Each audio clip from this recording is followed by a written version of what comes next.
you and I first met 2 years ago at this point in time. Yes, about 2 years ago. In Salt Lake City at a driver meet and greet. Yes. That was kind of partnered up with Costa Vida because we were onboarding them to the platform at the time. True, exactly. I didn't quite remember meeting you, but when you were so busy, man. Yeah, when I was going to reach out to you, Holly was like, yeah, we met him in Salt Lake City. I was like, oh, all right. That's even better. But when you walked in to meet us on Monday and I turned the corner and I was kind of looking for you, I saw you standing against that pillar and I was like, that's our guy. Once I saw your face, I was like, that's him. Kind of remembered. Okay. Yeah. So, but I guess if you want to walk me through the story again, like, how and why did we meet you in Salt Lake City? And then now you're driving 2 years later in Las Vegas, Nevada. Yeah, so I've been here in Vegas for about 5 years now, 5 years and a half. And along this 5 years, I spent around 10 months in Salt Lake City. And it was a coincidence that I signed up for DeliverThat at that time, and you guys did the meet and greet there with Costa Vida, and I said, okay, I want to know more about the company. I want to know everybody, the staff, and everything behind it. So I went. And then a few months after that, I came back to Vegas. So that's why we met there. But I'm still here. But I'm here now, Okay. You live in Las Vegas full time. Full time, yes. Oh, yeah. What a coincidence. It's wild that we caught you in that little amount of time that you were actually in Salt Lake, and then you moved back to Vegas. True. How did you? I know we talked off camera. I'll let you explain where you've lived and where you've been. But when you finally decide to leave Italy, why do you leave? Is it a family leaving? Is it just you leaving? Where do you go? And then maybe lead us up to how you come to Las Vegas. Sure. So growing up, I never felt like I truly belonged in Italian society as a whole. I never felt like I didn't identify with a lot of the country's values and morals and stuff like that. I know it's a very ideological kind of thing, but so I always had in the back of my mind that, around 20 something, I want to experience living in North America, somewhere around Canada or the States and stuff like that. So at some point after I left the bank, I worked in a bank for around 8 years in Italy. And so when I finally felt ready to quit the bank job, I moved to Canada, to Montreal. I wanted to learn French. I wanted to experience the culture. Yeah. I wanted to freeze in the cold and stuff like that. So I did. And I moved by myself. All of my family. And you moved to Canada first? Canada first, yes. And then, so I had a great experience, in Montreal. And then you go to South America? Exactly. And then after that, I had some friends back in Brazil. And those are good friends to have. Right. And then I felt and I'm fluent in Portuguese because my father is from Portugal. Not fluent, like extremely fluent, but I can have a great conversation in Portuguese. And then so I went to Brazil and experienced almost like a year and a half there as well. Didn't like that much, but it was a great cultural experience, and then I came to the States, straight to Vegas, which was a city that always fascinated me. I grew up kind of consuming a lot of American literature and stuff like that. And there was this book that kind of changed my life. It was Leaving Las Vegas by John O'Brien, right? And that book had such an effect on me that You're like, I gotta get there. I got to experience what is to live in Las Vegas, call Las Vegas home, before I died. And so I did, and I'm here, and the rest is history, I guess. I don't know. Oh yeah, that's a good enough start for me. Right. In terms of like gig work and stuff, like is this your full-time job? Like what does gig work look like for you on a day-to-day basis? Yes, this is my full-time job. I do very few other platforms, almost none at this point, because DeliverThat has been so consistent for me. So I do very little of other platforms.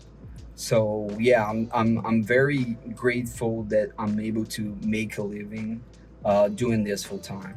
What does full time look like? Like you said, you already took a lunch delivery today. We're taking a delivery now. Las Vegas time. It's I think the pickup's at 5:20 p.m. something like that. Yes. 5:30.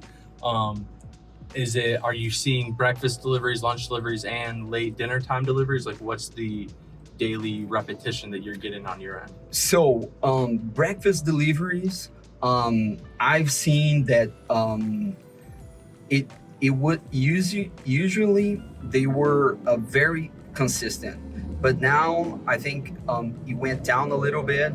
But lunchtime is so great, almost like every day. And afternoon deliveries, I've noticed that it's been increasing like so much. And late dinners, it used to be very rare, just a few here and there. But now it's been like on a week you get around 3 or 4. So yeah, late dinner, it's been increasing. Do you know For sure. like what are you taking like 2 to 3 a day? Like how many a week? Like do you know those kind of numbers offhand? So a busy day would be like 4, right? Around 4, like a breakfast, 2 lunchtime, and 1 in the afternoon. But yeah, a normal day would be 2. Maybe a breakfast, a lunch, or a lunch in the afternoon. So yeah, between like 2 and 4. Something along those lines. Yeah, I think that's something people like drivers out there always asking us, like don't understand, like how do like I'm only taking 1 or 2 deliveries a day. Mm-hmm. Like is that even being successful on our platform? Like they don't really know the context of like what's good, what's not good, and what's kind of in the middle. Got it. So like that 2 to 4 range is basically, I would almost say just 2 deliveries a day is like a really good day on our platform. For sure, I agree. Mm-hmm. Yeah, and 4 deliveries and anything above, or I had days above that, is just an awesome day. That you can get to do your route around 5 deliveries and still be able to provide great customer service with like 5 good deliveries. That's just awesome. That's an awesome day. Hell yeah. Do you so we talked about Greenleaf. I think we're going to like Macaroni Grill to pick up right now. Do you have any like rockstar partners in the area? Direct, Easy Cater, Ola, whatever platform, but any restaurant brands that you're very familiar with and you love picking up and delivering caterings for? Well, this one, Macaroni Grill, it's a great partner. I'm there almost, every day. I know everyone by name. We have like a great relationship. So the parking, it's good. They're always on time. I make sure that I have everything that I'm supposed to have. I try to just double check the order, because they're kind of very busy at this location. So sometimes a few items can slip. But that's the only thing.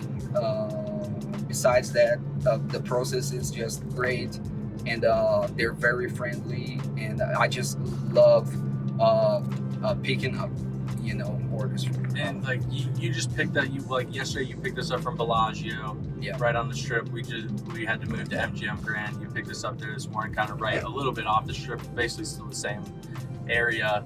We're kind of now traveling a little bit outside that area. I think 7 or 8 miles outside that area to pick up at Macaroni Grill. Exactly. Like, where are these deliveries taking place in Las Vegas? Are you seeing a lot of deliveries to these massive casinos and hotels on the strip, or is it all going out to the suburbs like Henderson? Is it Hendersonville? Henderson.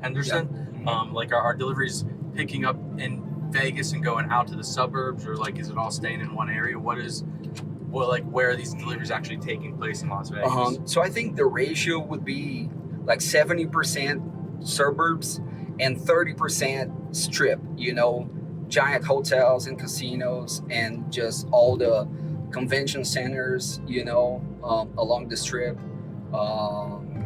So yeah, the very touristic area.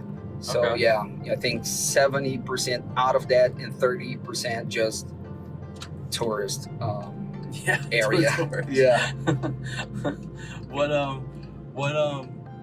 You talk about like Macaroni Grill having easy parking and stuff like that. When you're delivering on the strip, obviously now you've been here for 5 years, like it's probably pretty easy to know, like, hey, if I'm going to this casino, this hotel, I gotta go under this tunnel and get to this back end parking, or I gotta go to the loading dock, or I can just pull up right to the front, this, that, and the other. Like, how difficult was figuring out where to go to park in a place like Las Vegas early on? It's extremely difficult, yeah, because every hotel is different. Like you said, they have different ways to access some parking lots, some main entrances. So it's really tricky. But once you get the hang of it, and you know which hotels you can use, for example, free self-parking or free valet, or depending on where the customer is, like I can park on this area to meet the customer that's going to be in this location. So it's not easy to figure it out, but once you do, it's everything just goes smoothly. What the delivery we're about to pick up at Macaroni Grill, what are the specs of the delivery, like pickup time, drop time, order cost, payout, all that good stuff? So the pickup time is 5:05. The total cost is $150. Okay, which a little is smaller. Exactly, yeah. It's a very small order, especially for Macaroni Grill. So we're looking at just maybe one full catering bag, if that. And so we are going to the suburbs. It's like a fairly far. I think around like 17 miles. Oh, we got a long drive. Yeah, it's a long drive. Okay. But it's a kind of a residential area as well. Okay. It's we're delivering this on a Wednesday afternoon. Do you think we're going to a house and like delivering for a get together or something? Exactly. I think it's kind of a country club, a small country club kind of situation. Yes. Right, if I'm not mistaken, get a couple, we're gonna see. Hop on a golf course, get a couple holes. Right. We got some time. Let's see if you got game, and that's it.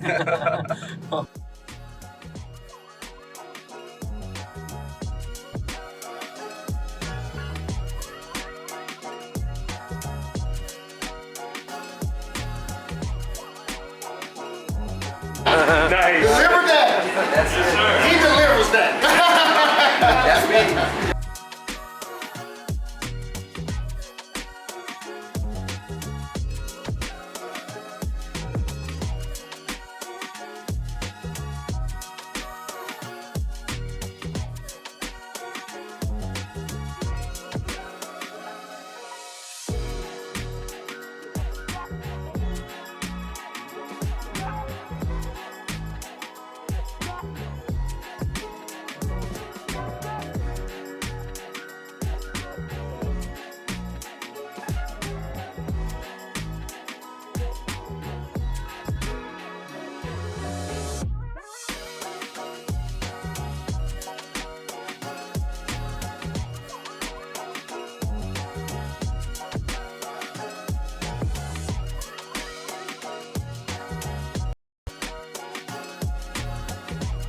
quick and easy pickup. It was 2 bags.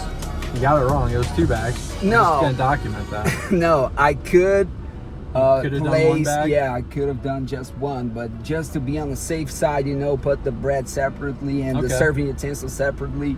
I made it too, That's a and smart because play. you know, Smart play. The reception you got was great. right? They seemed to love you in there. I don't know if you paid them off before we got there for the pickup.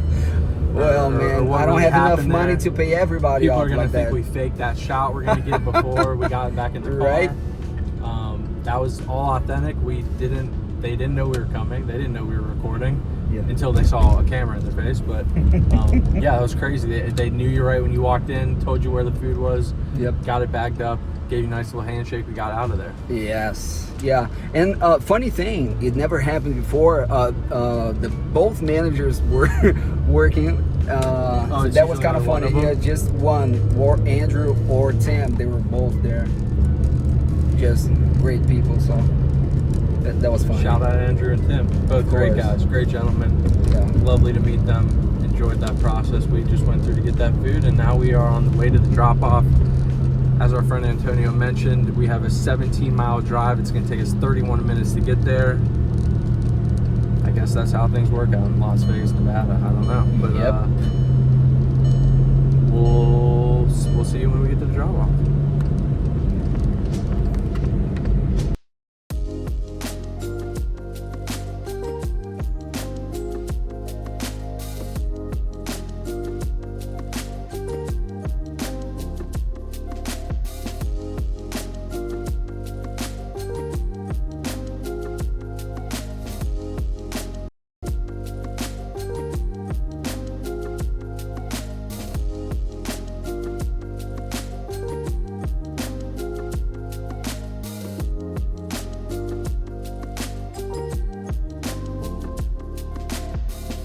All right, so we didn't go to a country club. Yes. Ended up being a community center. Looked like a little boys and girls club type thing. Yes. Maybe we were feeding the staff. It looked like I wasn't sure who we were feeding. It looked like the staff. Yes, I think the staff, I think they were doing some kind of training, and I think we were feeding the staff before they started the training. Yeah. I think so. They and you did something interesting. I don't know how often this happens, but you asked her if you should take the plastic wrap off the food. She obliged. You did all that stuff. Sometimes some customers are concerned with people touching the food handle and stuff like that. True. Like, how do you approach stuff like you just? You asked right away. And she's like, yeah, please, can you do it? You're in, you're out. Do you see stuff like that often? Yes, I try to ask that question very often because sometimes you do take the lid off, you take the plastic off, and the customer is not happy about it. He didn't want it. He wanted to keep the food warm, or maybe he just didn't want you touching their food, you know. So you think you're doing something good, but you have to check with the customer first, always, you know. So just ask, you know, should I open the lid? Should I take the plastic off? Put the serving utensils already? Because maybe they can say, no, people are gonna be here 1 hour from now. So, you know, they prefer to leave the lids for now. And I think a clip I guess I'm the one who edits this, so if I say I'm going to include it, I probably should, but you stopped me because you wanted to call the customer beforehand to just were you trying to make sure we went in the right door? You were trying to make sure we delivered to the right place? Why did you want to make sure you contacted the customer before we walked in to deliver? Yes, because it was a fairly big community center. So I tried to walk in knowing where I'm going, you know, knowing where the customer is, where he's waiting for me. So I just call beforehand and I introduce myself, you know, say that I have arrived and I'm walking in right now. So can you meet me? Where should I meet you?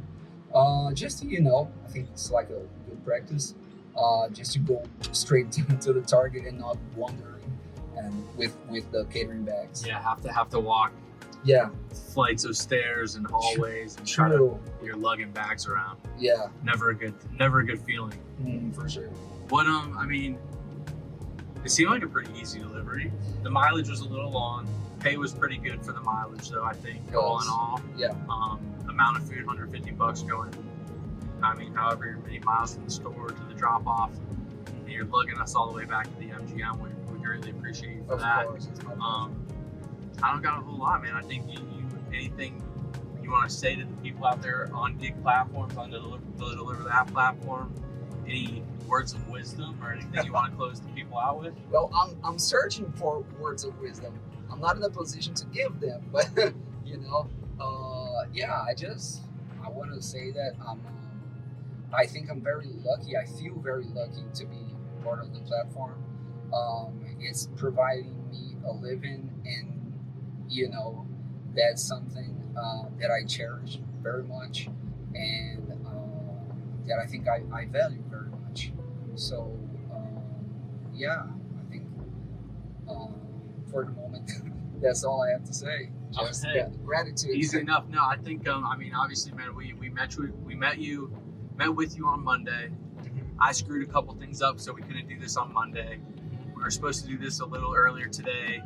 Had a little bit of a delivery issue, so we couldn't execute that one. Had to get a new delivery. Thankfully, this delivery came through. Yes. Or else we would have been in a really tough spot. True. But thankfully, we got a little late dinner delivery going to a community center. We got to knock this out. We got to see you again before we leave tomorrow morning.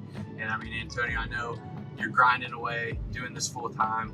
DeliverThat appreciates you. I know the gig drivers out there, I think they're going to appreciate a lot of what you shared and your perspective on things. And obviously, you're so active in this community. I think hearing from someone like you who understands what is happening on these deliveries and ways to combat it, ways to go about it, it's just so beneficial to hear from someone like you. So I know we greatly appreciate you. I know the restaurants appreciate you.